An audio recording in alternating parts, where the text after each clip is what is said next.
Um, so, Kenny, I guess to give preference yet again, our class rate here is Kim 396.045. We are interinstitutional class with from between NCCU and UNC called Foundations for Professional Success, Career Development for Underrepresented Students. This class is part of Phase 2 and Level the Playing Field, which is a minority development and recruitment program centered around the RTP area in our first year. We're really honored to have you on tonight to speak to us about creating your place in unfamiliar spaces. For those of you guys who didn't receive the bio, I'll read it out loud briefly to you all. Give me just, if you'll bear with me a second.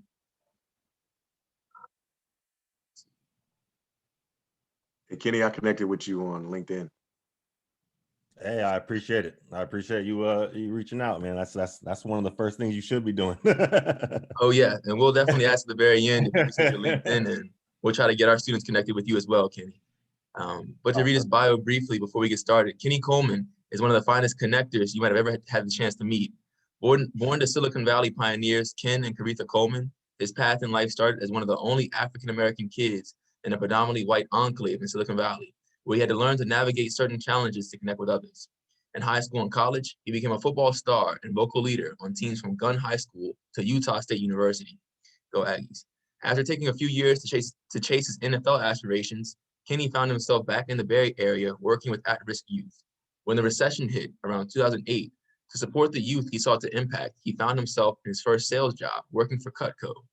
As a Cutco/Vector marketing sales rep after college, Kenny set one of the most legendary sales records in the history of Cutco by selling over $36,000 in his fast start first 10 days within the company. After years of developing high-performing sales reps and setting multiple company records, Kenny parlayed his success into becoming VP of a small African-American-owned healthcare staffing company, focusing on business development, human resources, and recruiting operations. After a few years in healthcare, Kenny wanted to get back to impacting his community and took a role as the director of business development at Jockwell, a company that helps underrepresented ethnic minorities connect with better opportunities in the marketplace. Most recently, Kenny has joined Splunk as their DEI programs lead to continue his work diversifying corporate America. Throughout his entire life, Kenny Coleman has understood how to bring people together, the importance of networking, and reaching back to bring others up. Currently, Kenny hosts multiple dinners with Black execs, emphasizing the importance of networking, and also hosts a dinner with thought leaders from different backgrounds and organizations, ranging from VCs to top tech companies to professional athletes and entertainers. Additionally, Kenny is back to one-on-one career and life coaching. Kenny credits his passion for networking and giving back to his upbringing and the influence of his parents. His ideas can help us establish more diverse connections throughout our workplace and our personal life.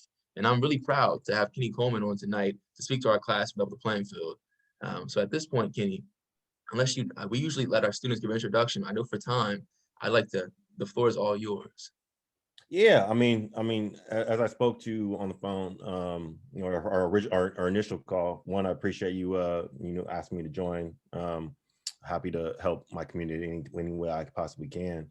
But I'm very informal. I like to just be candid and open and be able to have and create dialogue and talk normally and not feel like people feel like I'm talking at them. And so I really want this to be interactive. I want people to be able to ask questions. I want to make sure that this is unique to your own personal experiences. And so feel free to leave as much time for questions as possible. However, I'll definitely talk about some of the things that have helped me and that I believe in. By no means am I don't call, it's one of the things about me is I never use the word expert when I talk about myself. I feel like I'm always learning. I feel like I can always learn from other people, no matter how much experience I have in a space. And I think when people put the expert tag on them, it's almost like they know everything. They know it all, and I don't pretend to know it all. I learn every day, learn new things every day. So just want to go with that context, but appreciate being here. Appreciate talking to the youth. I love speaking to the youth. I love cultivating relationships with the youth. The youth is always the future, and my end game goal, when I look at my legacy and what I want to leave behind is just a better place for my community at the end of the day. And my current job is at Splunk, and so I'm loyal to Splunk, and you know, I always make sure that Splunk is an entryway to, you know, to get people in. But my ultimate goal is to diversify corporate America, right? And get African Americans, primarily because of my background, being African American, opportunities to create generational wealth, right? That's the goal. And the only way to do that is by introducing people to opportunities so that they know what the opportunities are, and then trying to help them navigate in the best way to get those, to take advantage of those opportunities, and then share those and pay it forward to their community down the road. So that's just where I'm at, and that's what I'm about, always have been. But when you talk about establishing a place in a fun, unfamiliar space, you know, I look at it in a different aspect. I truly believe that we are all unique, and we all have unique skills and unique things to bring to the table. So I truly believe in bringing your whole self to work. It's just how I think about it, right? And you know, obviously that means we all know as growing up as children, right? We know how to navigate different conversations the right way, right? So when I say bring your whole self to work, yes, you want to be able to be you and act however you want to act, but right, we have our language you use with our parents, and we have our language that we use with our friends, right? And so there's always nuance, you know, to those types of things, right? But what I would say is, when you're establishing a place in an unfamiliar space, go in with confidence, right? Go in with confidence. That's one of the biggest things, because you know, I have this philosophy that you know you better than anybody else, right? You've been around yourself your entire life, right? And it's really difficult, if you're not confident, it's really difficult to expect others to be confident in you, right? Very difficult, because they don't know you yet, right? They don't know you yet. They haven't established that bond with you yet. You know, and so I think it's really important to bring that confidence. So be confident in yourself, and that doesn't mean that you don't know. Doesn't mean you know everything. Doesn't mean you're perfect, but it means that you know you can do the job, right? Right, you know that you are prepared, and you've gone through the schooling, you've gone through everything that you need to do to prepare yourself for this job. You're going to learn some more things, but you got to go in with confidence, right? And that's one of the things that when I interview people, that is one of the biggest differentiators from someone getting a job and not getting a job, is them bringing that confidence to the interview, right? And so I truly believe that things like preparing yourself beforehand for that opportunity, right? So you know, taking interview skills classes, you know, whatever you can do, practicing your interview skills, right? I always tell people to give yourself the opportunity to say no, right? You always want to put yourself in a position for the opportunity to say no. So I always encourage people to take advantage of any opportunity you're given. Take the time to do it. You can always say no. If there's a company that's interested in you, go do it. If there's a meeting that's there for you, go do it. You can always at the end of the day say, you know what, not appreciate your time, not a fit for me, right? But what that does for you is it teaches you and gives you the opportunity to get experience interviewing. Most interviews are going to be pretty much the same, right? So those questions are going to continue to pop up. The same questions over and over again are going to pop up, right? So when I talk about building confidence comes from experience, right? From just doing something over and over again, right? No different than when you write a paper, or if you about to give a speech, and you write that paper the day before you give the speech, it's probably going to be a rough speech, right?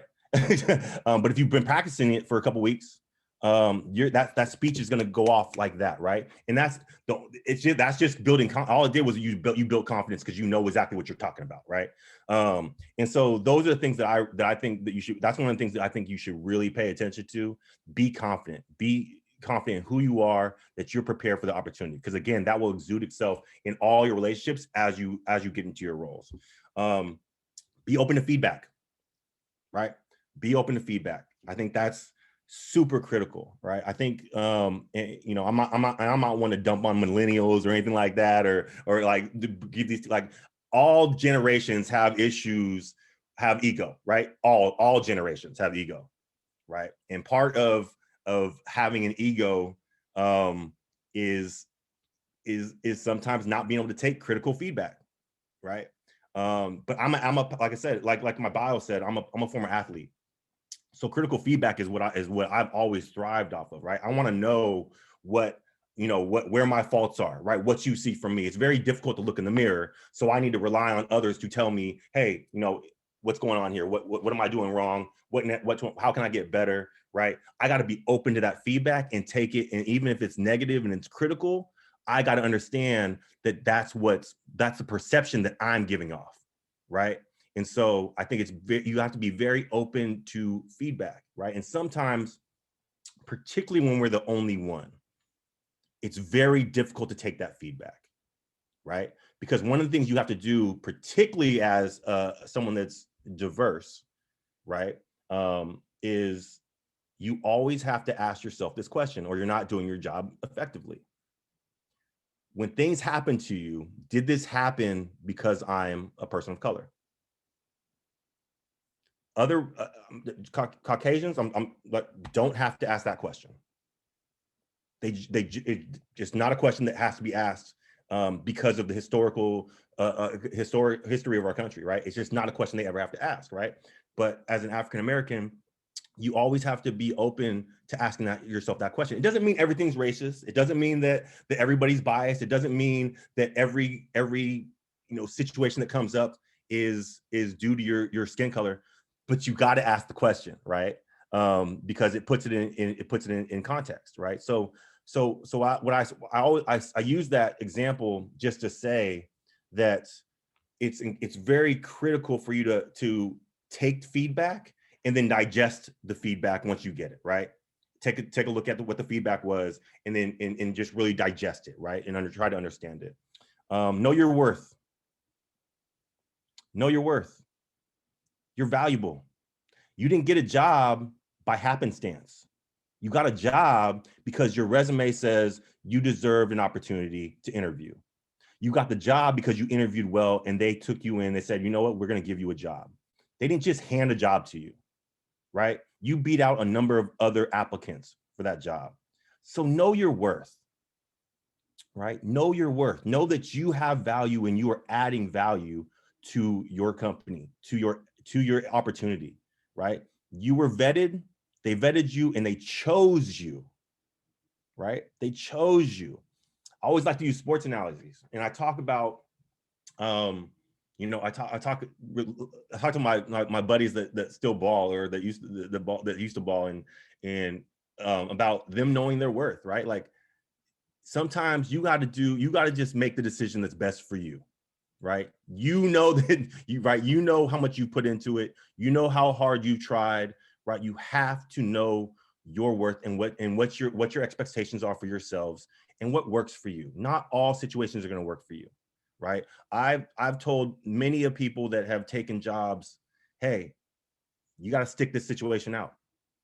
You got to stick, but there's also others that I've told, you got to lead this situation, right? So not every situation is the same, right? So you have to know what works for you, right? And where you ultimately want to go.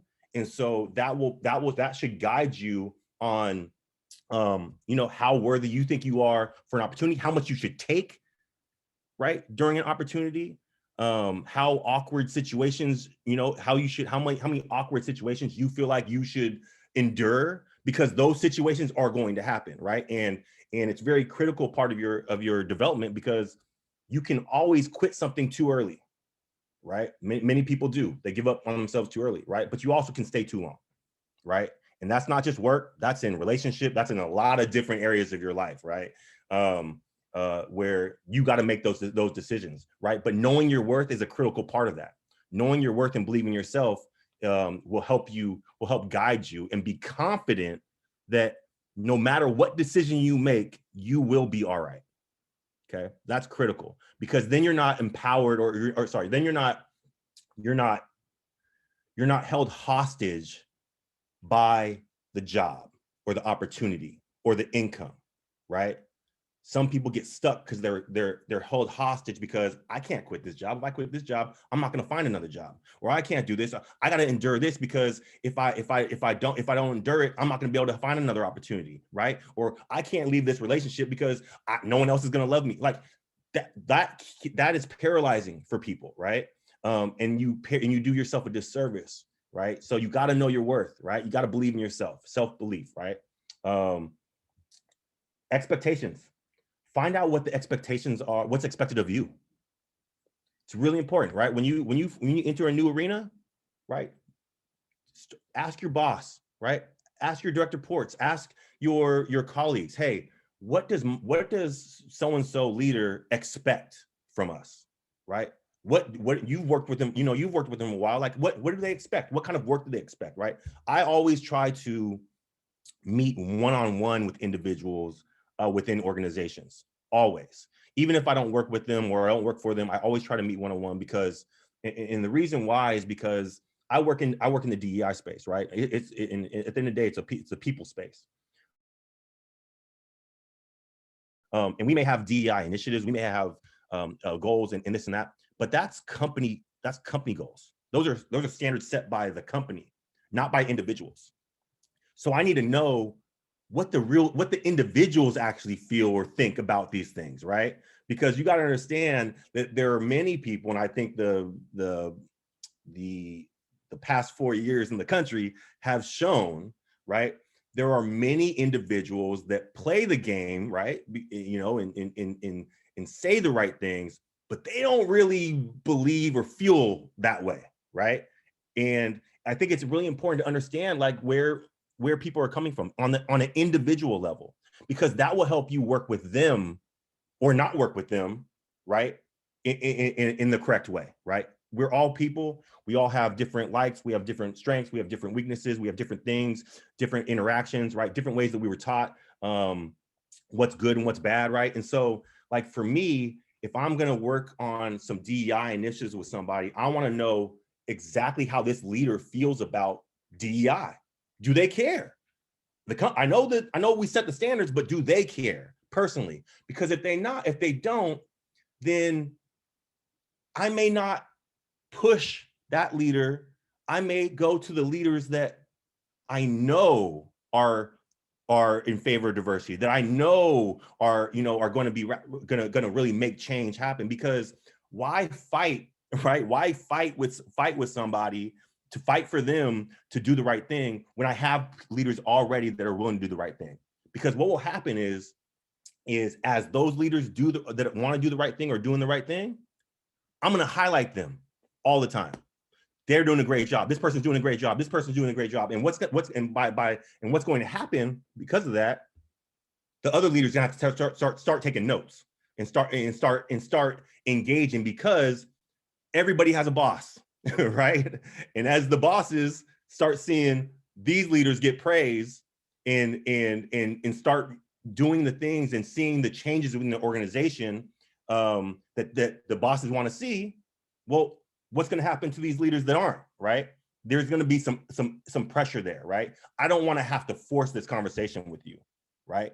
Diversity, the case for diversity, the business case for diversity is out there. It's been out there. It's not hard to find. You can Google it. It's very clear that companies and groups that are more diverse do better. They make more money. They're more successful, right? That's just the facts. So I don't want to have to make the business case anymore. I'm not going to make the business case anymore. Now it's just about how are we getting there, right? What are we doing to get there? Because the case is already made. So now it's just about, all right, we know being diverse is generally, it makes companies make better decisions, generally brings in more money. All right, so how do we get there, right?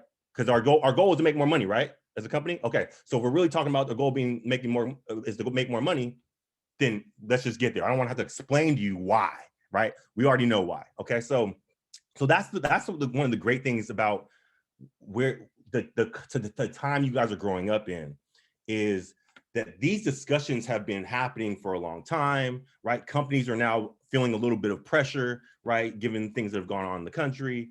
So it's a great time, right? It's a great time. And so I think it's really important for you to, set that expectation. And again, find out what is expected of you in your role, right? How can I be the best, right? How can I be better? Especially when you're talking about internships, right? You're not guaranteed employment after your internship for the most part, right? It's the opportunity to show your best self, right? To show how critical part of the team you can be, right? How much you really want the job, right? So I think it's really important when you're in situations where you're in a new environment. We've always been told, I've always been told, my culture's always been told, you gotta work twice as hard, right? And I'm sure, Tyranny, I'm sure you've heard this, right? You gotta work twice as hard, right? To your Caucasian counterparts. You got to. Twice as hard to get it half as much. It's ingrained in us, right? And that's always been ingrained in us, right? From day one. Not saying it's a bad thing, but that's the mentality we always have had to have, right? And so I think if we keep that mentality, while the country changes, where hopefully you don't have to work twice as hard, right? But if we keep that mentality, that we can't lose, right? We can't lose because we'll still be above the curve, right? And so ideally, I ask everybody to always take a critical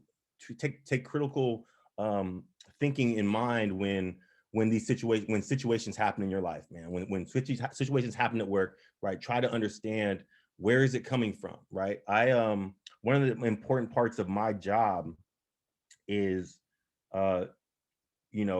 or what makes me good at my job is I don't necessarily take a racial view into everything.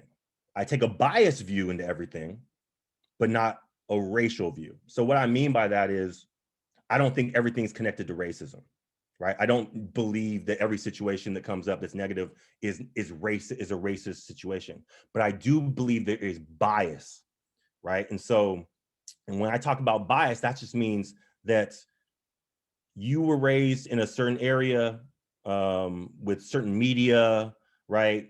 However you grew up. And over the course of your 20 years of life, or whatnot, you've developed certain biases, right?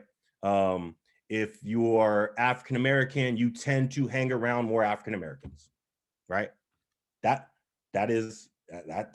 because that's your network and that's who you're more comfortable with, right? If you're white, you tend to hang around with more white people. Like that's just nature, and that's how it goes, right?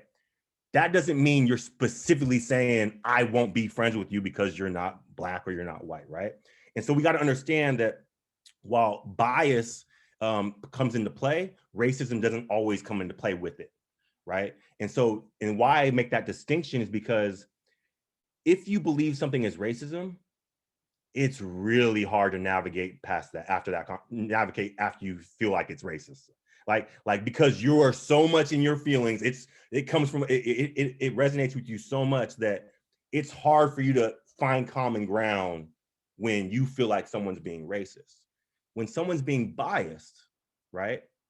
That's not necessarily under their control consciously, if that makes sense, right? There are a lot of things we do subconsciously that are biased, right? And so I think it's important to understand the components of those two, because if you think it's just bias, then there's some common ground you can find. Like you want to understand, okay, this is why what you said made me feel that way, right? And we can find some common ground on, right? Because they just may not have understood that was how people would not like them are feeling when comments are made, right? So it's important to know that distinction, right? So I try to come with always from that bias lens, but not the racial lens, if that makes sense. But I say all that to say, be you. Be you.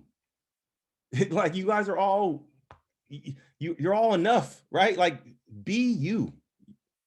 And sometimes I see people in the workplace try to be someone else, right? Try to conform, try to fit in this box, right? And at the end of the day, you know, it's not what makes people thrive or do well in their workspace, right? If you feel like you're walking on eggshells all the time, you're not going to perform your best, right? And so you're going to do yourself a disservice, right? And so those are some of the major things that I see constantly from new recruits, right? From old recruits, whatever, from vets, where I've seen in the workspace, whether it be, and this is whether it be corporate America, this is whether it be in the sports arena, wherever it may be. I see this all the time, right? I've seen confident guys come in and excel. I've seen really talented people not be confident and just not do very well, right? And struggle. And so I think it's really important. But as you can tell from my bio, my superpower is networking. That's my superpower. I have this philosophy, and I think I told Naima on our first call about this philosophy. It's called the dot theory, right? And I got it from my father. The dot theory is this. The dot theory is there is a perfect job out there for you. And there is a job that needs you in their role to do their best. But you two have no idea who each other are, right? That company doesn't know who you are. You don't know who that company is, and you don't know where that role is, right? Well, networking is just connecting with people, meeting people, as many people as possible, right? So the dot theory is the more dots that you connect, the more people that you interact with and the relationships that you build, the more likely that job finds out about you and you find out about that job, right? So that's the power of networking. Networking. As people of color, we are under networked, right? And part of that is because historically, companies have been run by white males, right? And so when you start to hire at companies, you generally rely on your personal network, who you know, because you know them, you trust them, they'll hit the ground running, right? You're confident that they'll be loyal, right? All those things, right? Not racism, bias, right? I want people like me because I know I'm confident that they will do the things that I do, right? And so I think it's really important to understand that. And so understanding that, if as people of color, the opportunities to get into these places aren't as large because we don't know those leaders. We don't know those people. We don't hang out in those circles, right? And so one of the things that I try to tell people of color all the time is, hey, grow your network, because you never know. Samuel, right? And George, 10 years from now, George might be a manager somewhere or a director somewhere or a VP somewhere. And Samuel may be looking for a job, right? And George and Samuel, because they were in this class together and they built a relationship. Hey, Samuel, I know you'd be perfect for this job. And George brings in Samuel, or vice versa, whatever it may be, right? But that's the power of networking, right? Or George could tell Samuel, hey, you know what? I heard you were looking. Hey, I know that I know the CEO of this company, or I know the VP of this company. You should talk to him. You know, maybe they might have some opportunities for you, right?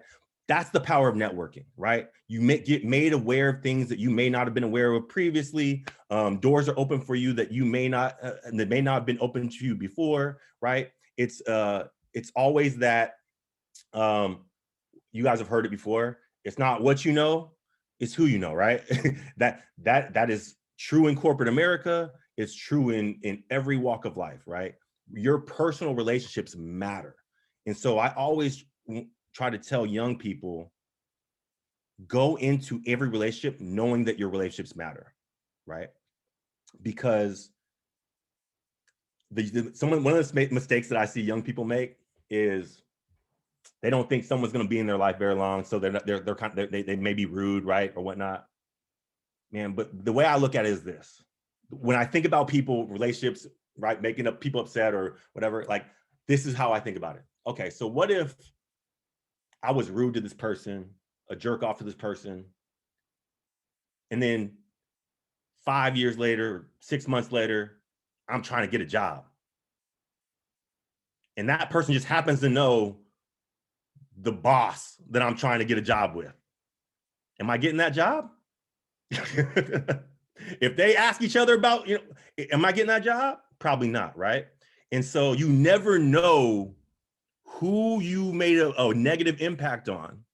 So always make a positive impact, because you never know who you made a negative impact on. You never know how that negative impact will reverberate towards you down the line, right? I've seen people run into those situations where they don't get an opportunity because they made a mistake, had a bad relationship with somebody, and then that bad relationship, impacted them somewhere else down the line, right? So I always try to say is try to make sure that that you make a good impression on everybody and have good relationships with everybody, if you can, right? You can't always control that, but try, right? Because you just never know where they're going to end up, where they're going to be. You may never work for that person, but you might work for somebody that person knows, right? The business arena is relatively small. So I just want to make sure I leave that with you guys, because I think those are some things that are really important in when you're trying to navigate the world as you grow, right?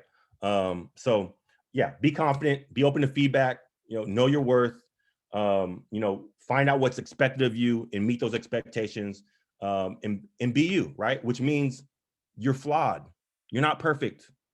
Don't be afraid to make mistakes. It's going to happen, right? And trust me, there are 1,000 jobs out there, 1,000. Okay, if you're confident and you do good work, you'll find another one, right? So I want you to be you, right? Be you and do what's comfortable for you. So those are some of the things that I would say. Again, like I said, I want to give you time to ask questions. But here I want to give you 6 things. 6 things to make sure that you're doing. Right. 1, ask questions. Ask a lot of questions. Right. I'm a psych and social major. I am curious by I'm just curious. I'm naturally curious. I'm naturally curiously interested in people and in their backgrounds and what they think and how they think and whatnot. And so ask a lot of questions, right? Questions are great. I don't do there are no, there are some stupid questions, but there are no stupid questions if you don't know the answers, right? If you don't know the answer, there are no stupid questions, okay? Attack. Second point is attack, right? Attack your opportunity like it's your last opportunity, regardless of what the opportunity is. Attack your opportunity. If you're going to do it, you might as well go for it, right? And that's so when you talk about my sales record, so the funny story about Cutco is I turned the job down 3 times. And because I turned the job down 3 times because every time I was thinking about taking it, I was like, man, just so you guys know, Cutco sells knives. All right. Cutco's is a knife company, American-made knife company. If you're in college, you probably have heard something from one of their reps, right? Vector marketing.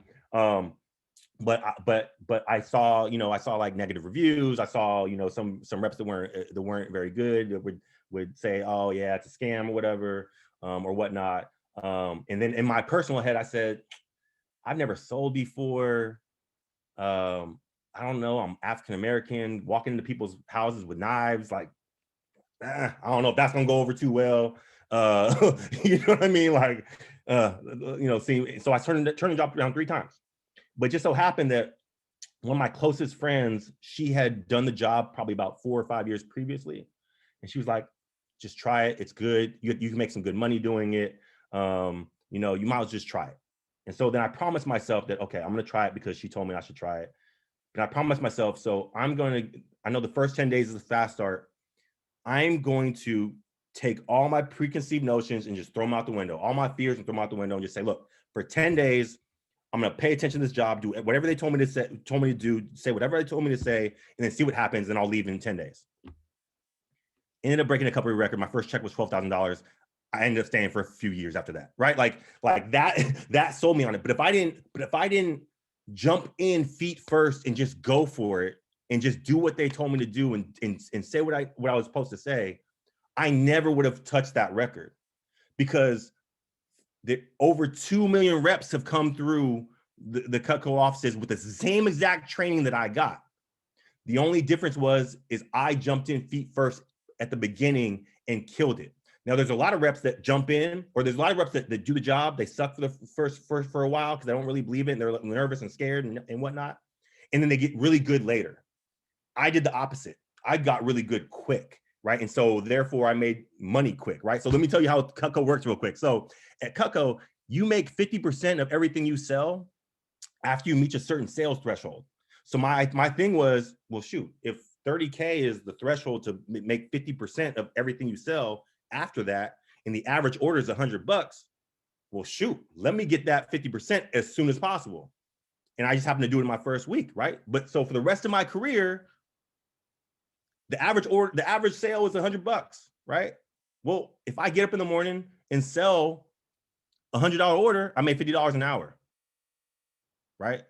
That's pretty good. That's you know, as a young person, that's pretty good income, right? $50 an hour. So I just want you to think about that, right? Like, what can you create if you just jump in and go for it, right? What would you do if you didn't know the answer would be no? If you didn't know you would fail, what would you do, right? What would you do to create the life that you want, right? What would you do in your job if you knew that you would be the best salesperson in the world, right? And you knew that people would say yes. How good of a salesperson would you be? You'd probably be amazing, right? You'd reach your potential. But most people are scared to sell because they don't want to hear no, right? And so you got to think in those terms. Think of if you knew you'd be successful, what would you do, right? Eric Thomas says it all the time, right? What would you do? And so that's 2, attack. 3, build relationships, networking, right? Build relationships. Make sure you guys are building relationships, fostering relationships, right? Creating relationships with as many people as you possibly can. Right? I think that's important. 4, explore other parts of the company. When you are an intern, don't feel like, I went to school for this, so this is my lane, this is where I got to stay. Man, most people that get their degree do not stay in that lane. That's not where their careers end up going, right? So while you're in the company, explore, meet other people within the company in other areas of the company, learn about what they do, right? Because one of those things might end up sparking your interest. And you're like, oh, maybe I want to do this, right? Maybe I want to do that, right? So I think that's really important, is give yourself the opportunity to learn about other parts of the company, because there may be other parts that you just might enjoy more or you like more, right? I know a lot of people that did accounting, that graduated as an accountant or finance majors, and after they got into the field, they were like, this is not for me. This is not the life for me. It's not what I can do. And they find themselves in other areas, right? But if you're in a company already doing the job, it's a lot easier to navigate in other areas. So I really encourage that. Give yourself the ability to say no, of course, like I said, be open to opportunities and give yourself the ability to say no. And on top of that, my number 6 is the Rooney Rule. I use this because there's, again, I'm very well connected to the sports world and diversity, right? And so the Rooney Rule, I hear is talked about a lot, right? So the Rooney Rule, for those of you who don't know, is basically in the NFL, if there is a head coaching job or a general manager job open, they must interview a person of color before they make a hire, right? Now, some of the drawbacks, or what people, when people talk bad about the Rooney Rule, what they say is, well, yeah, but they just interviewed the person just because they want, just to hit their quota before they can make the hire, right? Okay, true, that happens often. But the benefits, and this is how you should think about it, is the fact that you interview, your name gets put on all the media that you interviewed. So every team knows you interviewed, right? And that's how the league works, is is if you get a job, I want to make sure I see who interviewed, because I want to know, maybe I should be looking at that person, right? I want a competitive advantage, right? So the interview is good. It's a good thing for the candidate, because one, they're getting experience. You can't get NFL or experience interviewing for an NFL job unless you interview for the job, right? So that person gets experience. Two, you might wow the person that's interviewing you. You might wow the person and knock their socks off and then open their eyes. The first chance, the first entry level to get in somewhere is the opportunity and knowing the opportunity, right? And so if you have the opportunity to interview, get the experience and interview, and make sure that you're taking advantage of that experience. So I really truly believe that the Rooney Rule is good, regardless of whether it's used correctly or not. Things like that matter, right? Don't get so caught up in ego and in fairness that you're not taking advantage and understanding that there are some benefits that you can take advantage of, even if they're not in the right mindset, or they're not coming from the right angle, right? Take advantage of those opportunities, right? Understand what opportunities have the opportunity that's within the opportunity for you, right? And don't just look at what they're focused on, or what their mindset is, or if it's fair or not. Like, focus on how you can benefit from it. Okay, so that's the last thing I would say. Because interviewing is a skill. All these things that you do are skills that you get better at as you learn. So that's I don't want to waste too much time continue to dive in, but I want to give time to ask questions, because again, I really want to make sure that a lot of the things I answer are things that you guys care about, the things that situations that you've been in, or things that you're nervous about. I want to make sure I'm addressing those things, because that matters versus just talking to a broad audience and just saying whatever. So have at it. Well, first and foremost, Kenny, I can't thank you enough. I literally had to send you a message in the midst of it just to say how impactful it was to me. I was taking notes the entire time, and questions come at the fourth. And usually, I guess it's a reverse of how we usually do it. I would love to give our students opportunity to introduce themselves to you, kind of on your pain point, rather your own note of the networking side. So, Janiyah, do you want to start us off? And we'll just snake our way through. Hi, I'm Janiyah Sutton. I'm from Elizabeth City, North Carolina. I am a sophomore at UNC Chapel Hill, majoring in human development and family studies, and minor in chemistry. Pleasure to meet you, Janiyah. And George. Good evening. My name is George Andrade. I'm from Charlotte, North Carolina. I'm a sophomore at UNC Chapel Hill, and I'm double majoring in computer science and economics. All right, George. And Sam. Hello, I'm Sam Okonkwo. I am from Goldsboro, North Carolina. I am a sophomore at UNC Chapel Hill. I am a chemistry major with a minor in Spanish for the medical professions and another minor in health and society. All right. And Devion. Hello, my name is Davion Porch. I am from Oxford, North Carolina. I am a first semester junior at North Carolina Central University. I am a major in computer science with a minor in business. Cool. And Bobby. Hello, my name is Bobby Sims. I'm from Chesapeake, Virginia. Currently living in King George, Virginia. I'm a sophomore at North Carolina Central University, and I'm a pharmaceutical science major. And I can really relate to where you're talking about working at Cutco and just taking that opportunity, because that's what I'm doing right now, and I'm trying to put everyone I know on to as well. That's awesome. That's awesome. If you ever have any questions, let me know, Bobby. I got you. And Alexis. Hi, I'm Alexis Campbell. I'm from Charlotte, North Carolina. I'm a third year at Chapel Hill, and I'm a biochem major. All right. Nice to meet you. And Isaiah. Hello, my name is Isaiah Cruz Davis. I'm from Rougemont, North Carolina. I am here at North Carolina Central University, and I'm in the pharmaceutical major. All right. And Justice, I just noticed you on the call. I think you've already got a chance to meet Kenny. I'm not sure, but if you want to introduce yourself as well, Justice. Can y'all hear me? Yep, loud and clear. Okay, yeah, I'm on my phone because Wi-Fi went out. But I'm Justice Malker. I'm from Charlotte, North Carolina. I'm a junior at UNC studying statistics and history. And to kind of go off what Nehemiah was saying, Kenny, I really appreciate you coming and talking with us. Like, I'm taking notes myself. And, this class isn't even really for me. So I really appreciate it. And guys, just listen, because he's speaking gems. I'm telling you, he's speaking gems. So, oh, yeah, Dr. Bates, of course. Got to let that Kenny, good to connected with you already on LinkedIn. Hopefully all our students will go and connect with you on LinkedIn as well. And everything you spoke, as you see my head nod, and me and you are in agreement on the Rooney Rule. It's not just if I don't get a job, it's the exposure that can get for you, which I dropped in the chat, that could lead to the next job because somebody can speak about you. So Exactly. Appreciate it. And so to that effect, I would love for, of course, us to have an open forum in these last, I would say, usually classes at 7:40, but if you guys are willing to stay till 7:50, we can do an extra 10 minutes on the top, but for questions and answer. And with that being said, also, Kenny, if you wouldn't mind sitting in your LinkedIn so our students can connect with you and add you to our own network as an organization, we would love to add you on. Yeah, no, I'll definitely send that. That's not a problem. Let me grab that for you. So if there were any questions to start us off, I know I have quite a few, but I'll let you know if anyone else has any questions to start us off with. I had a quick question about one of the pieces of advice you gave.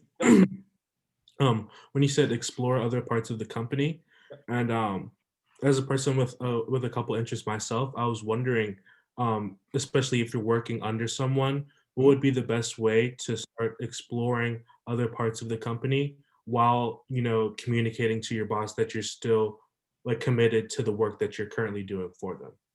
Yeah, I mean, I don't think when I say exploring, it doesn't, you know, it's not taking away from the job that you're currently doing. It's more just, you know, let's say you said you're in pharmaceutical sales, or were you in pharmaceuticals? No, that's I think that was What was your Bobby background? or What was your background? I'm a chemistry major with a minor in Spanish and health and social. Okay. So let's just, I mean, this won't never happen, but let's say you were at Johnson & Johnson or something like that, right? And they had a Spanish division, or or whatever, right?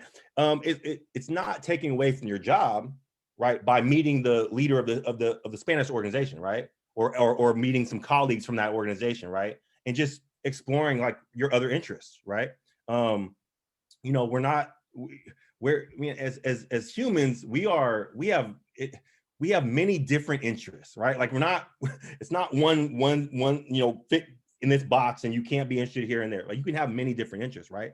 So I think it's important to feed those interests, right? If it interests you, you should feed that, because it's important for you to know, right? Do you really like it, right? A lot of us like things or think we like things because we never experienced it before, right?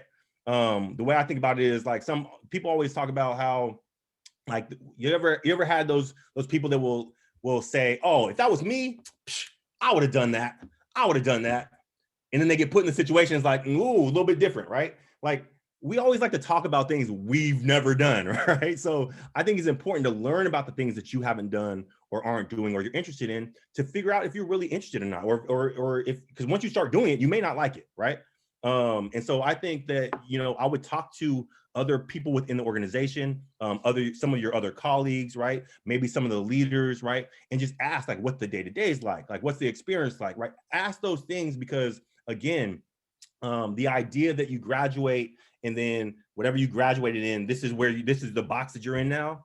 It just doesn't fly, right? I think Dr. Bates put it in there. 73% of people do not go to work in their major, right?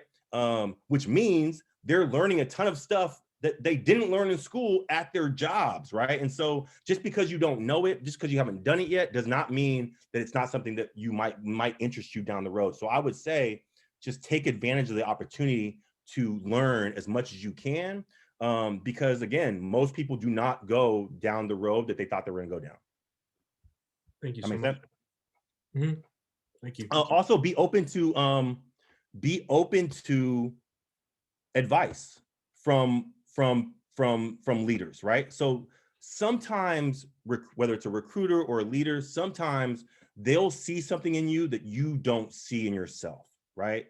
The head of the head of global talent acquisition at Splunk was at a company previously. He was a sales guy, And now he's the head of talent acquisition. The reason he's in talent acquisition and runs talent acquisition is because someone saw in him, hey, I think you'd be really good at talent acquisition based on your skill set, right?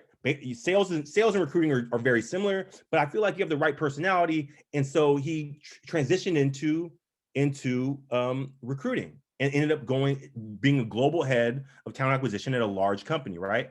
He never probably would have gone down that path if he didn't take the feedback advice, like, hey, you should look in this area that I think you'd be good at that you're not really paying attention to, right?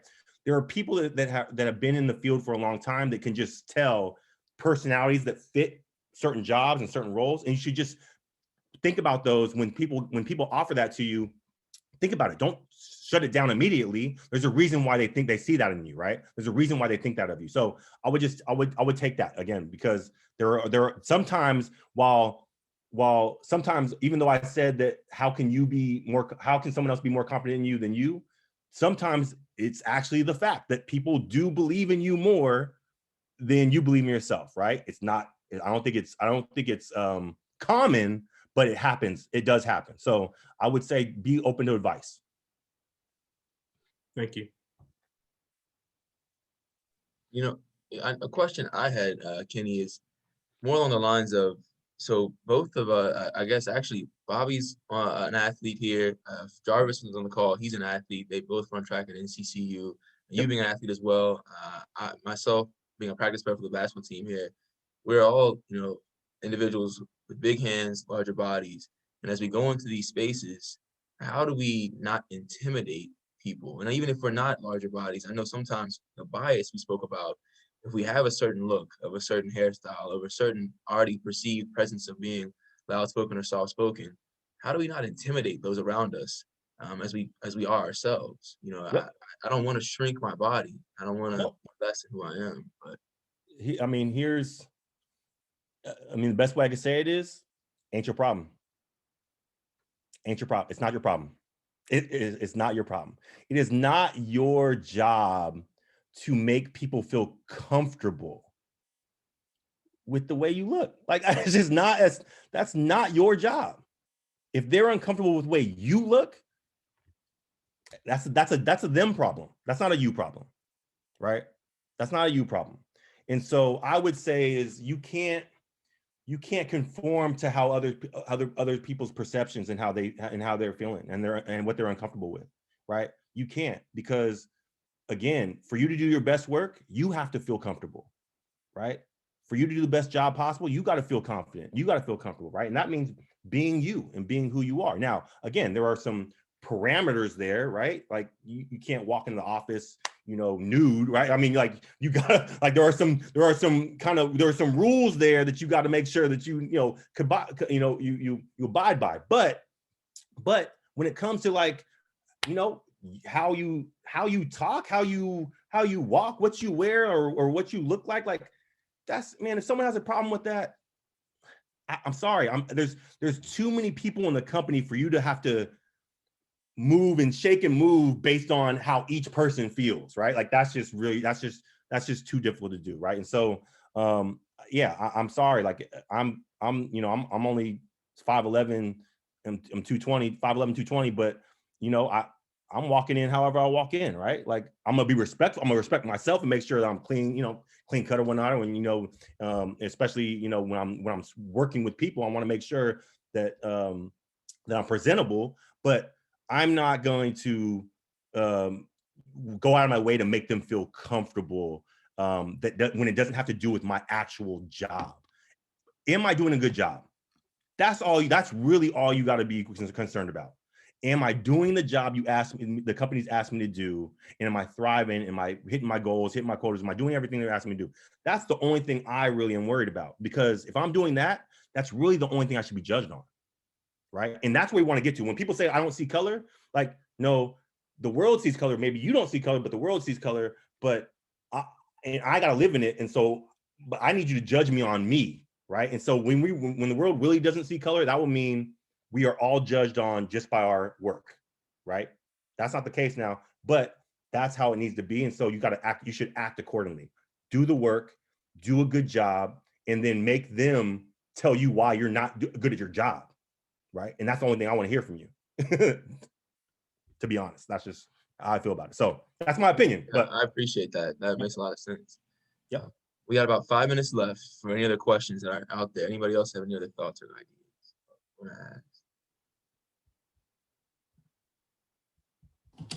I had a question if no one else had one. So what is one thing that you know now that you wish you knew like at our age as sophomores or juniors in college? I would say the thing that's most important is the confidence and the fear part, right? You know, what I've learned is that we as human beings, and even more so, I think as people of color, our fear gets in the way of our success more than anything else. Not anybody else, not anybody else's power position, not anybody else's influence. Our personal fear, right, gets in the way of anything else, right? So I think that's the biggest thing is look, it's okay to make mistakes. It's okay not to be perfect. It's okay to have fear and be scared, but you can't let that stop you, right? You can't let that be something that keeps you from achieving your goals, because a lot of times our fear is based in a false reality. We're afraid of things we haven't even done before or experienced before. And so you're afraid of something that you don't even know how it's going to impact you at all, right? And so I would say is throw caution to the wind and just go for it, right? Just go for it, because sometimes you'll surprise yourself. And if your fear happens to show you, once you jump in, that it happens to show you that your fear was right, well, now you know, right? Now I know, okay, so I don't got to do it again, because I know now. But for you not to do something because you're afraid is holding yourself back, right? That's you telling yourself that you can't do something, or you're not going to accomplish something because you're afraid, not because someone else is stopping you, not because of any other reason, but you are stopping you. And I think the biggest tragedy for people is them stopping themselves from, reaching their full potential, right? And usually that's surrounded by that. Usually that's around fear, right? So like, I can tell you real quick, like when I started training a lot of reps, I have a couple of Hall of Fame reps now that are from Cutco that I used to train. And, one of the things about sales is most people are afraid of sales. They're afraid of sales because they're afraid to hear the word no. They don't think they've sold before. They don't think they can sell, right? Well, what I always tell people is this: you've been selling your entire life. You haven't been selling a product, but you've been selling yourself, right? You've been selling yourself to your teachers, saying you're a good student, right? I should get a good grade because of this. You've been selling yourself to your parents. Hey, can I stay out late? Can I stay out past curfew? I'm trustworthy. I can do this. You're selling, right? That's a sale. That's a sales job, right? So you've been selling your entire life, right? And so that's 90% of life is selling. You're selling yourself most of the time, right? On an interview, you're selling yourself, right? So it really comes down to believing in yourself and just making sure that you don't let fear, your own personal fears, be what stops you from achieving, right? And so that's the thing that I would say, right?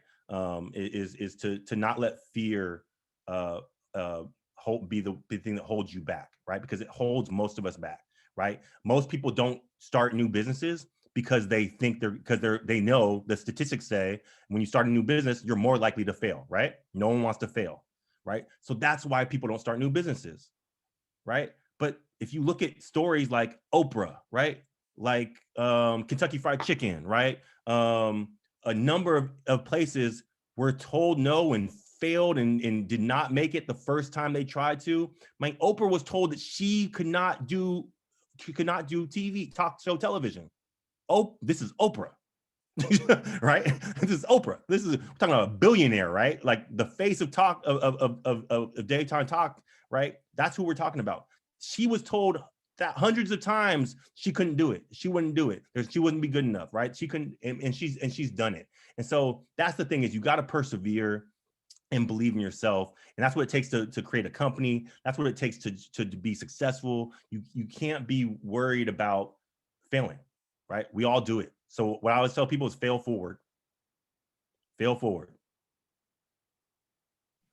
Thank you so much, Kenny. I just can't thank you enough once again for taking your time. When I first met you, for those of you guys who don't know, I was connected once again, a kind of the network bounce from a friend of mine to another friend of mine. And finally she said, well, you know, you've got to meet this gentleman right here, Kenny. He's similar to yourself, but he's someone who has the experience in the field, has been in the corporate America long enough to know the niche underpinnings of it. And I've just seen over the course of this last hour, Kenny, it's true. That you truly do know the niche underpinnings of corporate America. And I'm so grateful that you're willing to share those secrets with us. And I'm hoping that everyone on this call right now, and Jarvis who's missing, I'll send your LinkedIn to him as well, has connected with Kenny. And something we challenge ourselves and our students to do is to challenge you, that being Kenny, to challenge you and actually reach out to you and say, hey, can we schedule a 30-minute call? Can I pick your brain again? Can we begin to actually utilize and actualize our network? And so of this, for those of you guys who had more questions and had the time to do so, I challenge you the same way you'll challenge Kenny to reach out to him through LinkedIn and say, hey, I met you on a call. Can we get 30 minutes can I get 30 minutes of your time to speak about whatever idea or project or the question might have been left otherwise? With all that being said, though, truly, Kenny, we can't thank you enough. And, you know, I'm hoping it's warm over there in California, at least.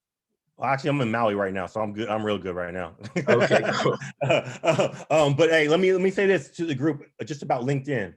So one of the things that I do on LinkedIn to really build my network is I'm constantly looking at interesting people or people that I'm interested in connecting with, and just adding them and just saying, and sometimes I'll, you know, if I was a student, I would just say, hey, you know, I've been, you know, I'm really interested in this field, would love to just be connected with you, right, and see what you post, and you know, I wouldn't even ask necessarily for time at first, but you just want to be connected, right? You just want to see the things they post, and you want to kind of follow their career path, right? Because that's what you're interested in, right? Especially if people that look like you, right? And so I would definitely do that. I literally would spend time every day, like, okay, I'm going to add 20 people today. I'm going to add 20 people and reach out to 20 people. Now they're not all going to reach out or respond or be receptive, but some will, right? And that's that person that will spend some time with you, and and probably can leverage their network to open some other doors for you to get into and to meet other people. So I really encourage you to take some time out of your day every day. It's not hard to do, doesn't take long. You can even copy and paste if you want, right? A message, but say a couple things about what you're interested in and what their background is or their career is. And then once you're added, comment on their page, on their when they post something, like read their article, comment on it, like it, right? Build those relationships, right? That will serve you long term. Doesn't have to mean you need them right now. What you're trying to set up is in the next 10 years of my career, my life, maybe one day I might need to leverage this person. This connection might help me. And so that's what you're trying to do is do that, right? And so don't always ask, right? Don't always reach out or connect with people because you need something right now, right? Connect with people, and then what will happen is when you do need something, because you built this relationship and you're not just going to them because you need something, then it's authentic and they'll be more receptive to helping you out. So I would leave that with you guys. Thank you so much, Kenny. I do agree with that in every aspect of it. So I asked our Love the Playing Field class, it's still on the call, so I can give some kind of updates. But other than that, though, I will stop the recording.